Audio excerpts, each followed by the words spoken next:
friends, welcome back to the Solo Promoter YouTube channel. My name is Grandpa Choco. Pleasure to have you here. Thank you for watching, thank you for subscribing, and thank you for giving this video a big old thumbs up. A special shout out to all the Golden Circle channel members who help make the videos on this channel possible. If it wasn't for them, these videos probably would not happen. Today, we are taking our first look at the brand new release for the Squared Circle. I have several other Squared Circle videos on this channel. You can find them all in a playlist. And I just thought we would take a moment to look through the brand new Squared Circle sort of game edition, I guess you would call it. This is going to be a lot of fun. This is sort of the Watts territory. As you can see here, it says Louisiana, Mississippi, Oklahoma, Arkansas, 1981 through 1987. And on the cover, you can see we've got Ted DiBiase with his infamous glove, we've got Bill Watts, and we've got Dr. Death, Steve Williams. Now, as we go through this, I will say that we're not going to look at every single page in the book. We're just going to look at some certain pages. And even on those some certain pages, you will see some things that will be sort of grayed out or fuzzed out, just because I don't want to give too much away. There you go. But we're going to go over pretty much what the contents of this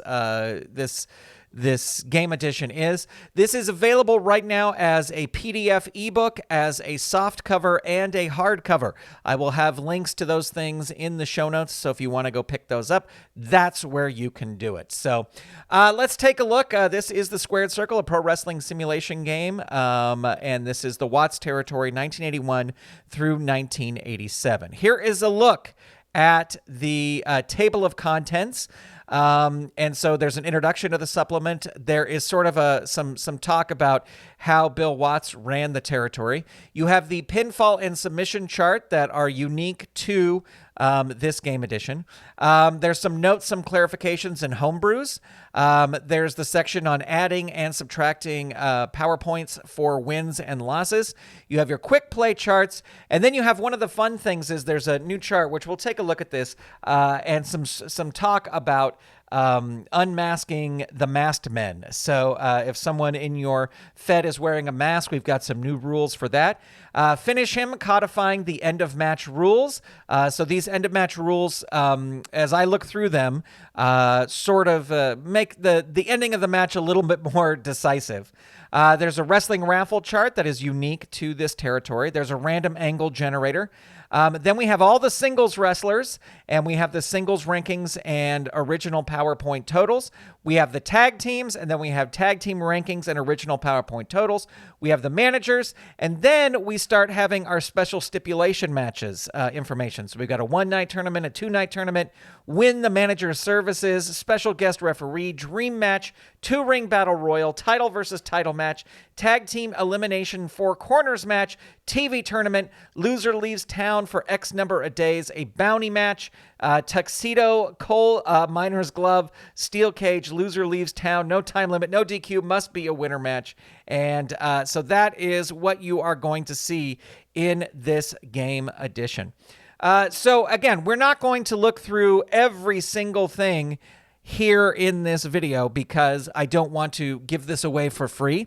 We're going to look at some of the stuff and then some of the stuff that also ST Patrick has released publicly online. So this first section I just wanted to point out is Unmasking the Masked Men. As you know, Stagger Lee, the infamous Junkyard Dog mask thing. You have Mr. Olympia, who's a masked man. You had Mr. Wrestling 2, who was a masked man who wrestled in this territory. So we have new rules for unmasking the masked men, as ST Patrick does. He put a little information here. I'm not going to show the chart, but there is a chart here for what to do when you are unmasked.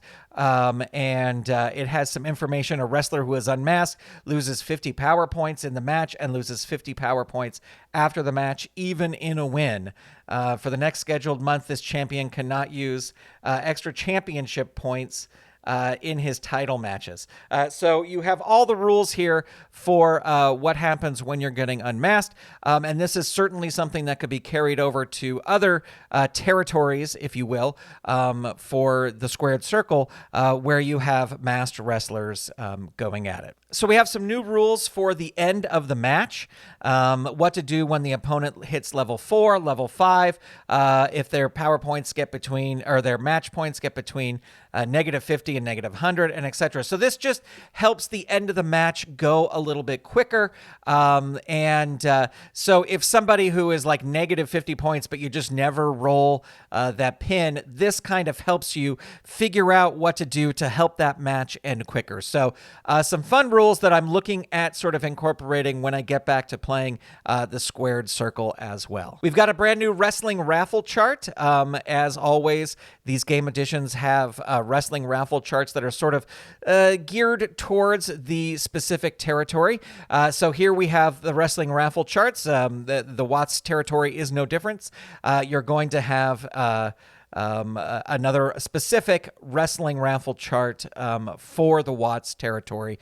These have all been updated. Of course, you're free to use any wrestling raffle chart you want when you play the game, but this one is specific to this territory. We have a random angle generator. This was sort of something that I believe, if I'm not mistaken, debuted in the Memphis territory. But here is a random angle generator for the Watts territory.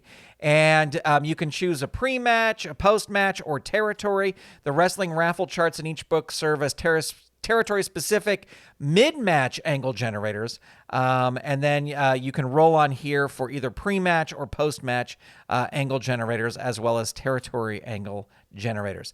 The less you use it, the more special it becomes. That's what I will say. So if you're having troubles coming up with something, you can certainly use this. And this is probably something that you could use for other game systems as well. Again, there's only 20 choices for each thing, so you'll probably roll things you've rolled before, but as it says, the less you use it, the more special it becomes. This might be something that you could port over to other games as well. So here we're going to look at the Junkyard Dog's wrestler moveset. I have this grayed out because I don't want to show all the stats here.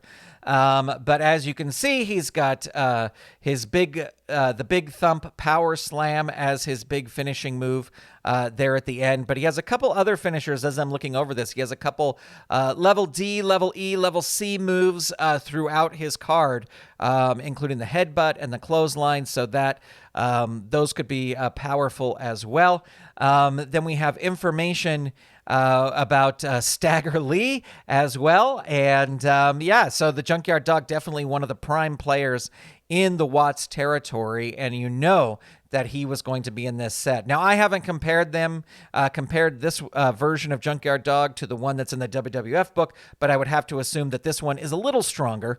Very, very cool. Of course, you knew he was going to be in here. So there it is. And there, Junkyard Dog has a brand new thing. And I always love how they have these little wrestler-specific notes, and you can write in the defensive pin levels and the power points and all that kind of stuff over here as well. So Junkyard Dog, definitely a prime player here in the Watts territory. Speaking of the power players in the Watts territory, here is the singles rankings and original PowerPoint totals for this handbook. Now, I am confident in showing these because ST Patrick, or I guess his wife, posted these on the Facebook page.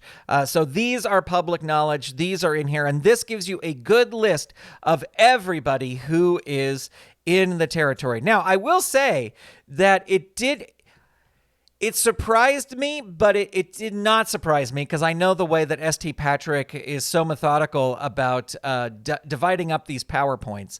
But it shocked me a little bit that Junkyard Dog was at number 4. He is way down at number 4. And above him, you have number 1, you have Ted DiBiase, you have Hacksaw Jim Duggan, and then you have Dr. Death Steve Williams. But if you really kind of think about the Watts territory, especially during this 1981, 1987 time, it makes sense that Junkyard Dog would be number 4. But for whatever reason, whenever I think of the Watts territory, I think of Junkyard Dog as one of the power players. Yet here he is at number 4. But you can see the great list of names that are through here. You got Terry Bam Bam Gordy, you got Terry Taylor, Mr. Wrestling 2, One Man Gang, Kamala, Magnum TA, Mr. Olympia, Ernie Ladd, Dick Murdoch, Iceman, King Parsons, Crusher Khrushchev, Hercules Hernandez, Jake the Snake Roberts, Mr. Wonderful, Paul Orndorff, Gentleman Chris Adams. I mean, you just look through this list, you can screenshot it, and you can see what it is over here. Tony Atlas, Buddy Roberts, Rick Steiner, Buck Robley, Super Destroyer, Coco Ware. I mean, the list just goes on and on. Matt Bourne, Boris Zukov, Iron Mike Sharp. I always loved Iron Mike Sharp's kind of run through the Watts territory. I think I always just knew him when I was watching wrestling as the guy who lost most of the time on WWF TV. But he had a great run here. And then you even have some special attractions. You have Cowboy Bill Watts and General Skandar Akbar in here as well. So really just a great list of wrestlers here. And you have all of their sort of rankings here. And one thing I love watching Old Mid-South, I think I'm probably in about 1983, is that you always sort of had these big matches just on the television. And I always thought that was really cool. You didn't have a lot of squash matches. You did have some, but then you mostly had a lot of, the main events would be main events on TV. And I always thought that was really cool. We also have the tag team rankings here as well. So the Fantastics are your top tag team there. And these are ranking points, not power points. Of course, you have Steve Williams, Ted DiBiase, the Rock and Roll Express, the Sheepherders, the Midnight Express, DiBiase and Duggan, Junkyard Dog and Mr. Olympia, Mr. Wrestling 2, Magnum TA, Ted DiBiase and Mr. Olympia, and the Freebirds, Hayes and Gordy round out your top 10. And then you have all the rest here as well. So some pretty great tag teams here throughout the entire book. And again, this was a page that ST Patrick posted publicly, so I don't feel bad about posting it, showing it here, because all this information is already public knowledge. So moving along to the stipulation matches, we've got a lot of them. The one-night tournament here. The one-night tournament comes with a special chart to roll on, to roll a 10-sided die on, to give you even just a little bit more information about the countout or the disqualification, what happens there. Then we have other things like a TV tournament, loser leaves town for X amount of days. We have the bounty match. So just a ton of stipulation matches here that we went through all during the table of contents. You're going to see that I kind of grade some of this stuff out because, again, I don't want to give it all away. But this is a really solid edition, and I haven't really gotten into playing sort of territories with the squared circle. I think for me, this game is more fun to just have some matches here and there. So I will probably have some matches between some of these. Just book a few matches here and there with these guys and see how they play out. And I might do videos for those. I might not do videos for those. We shall see. But there is the new Squared Circle version, the game edition from ST Patrick, available now. I'll have a link to that in the show notes if you want to check out. Let me know what you think of this. And that's going to do it for now. Thanks for watching. Thanks for being here. And I will talk to you soon. Bye, everybody.